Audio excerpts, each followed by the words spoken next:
This is an experiment that my dad and I found on YouTube, and we think that is interesting.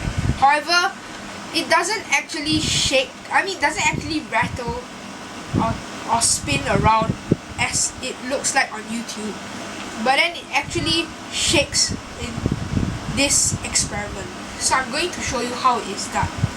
So first, there's this magnet here, and we are going to put it in the center of these two copper wires. Next, there's this copper wire, and we are going to put it on top of the magnet. Now, there are crocodile clip wires connected to a battery.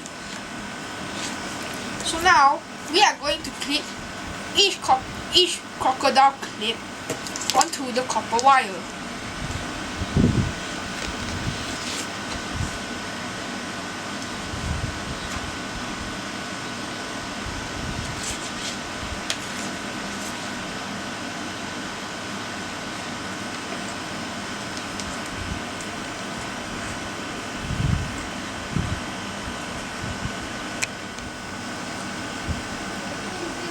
So you see, it is shaking right now.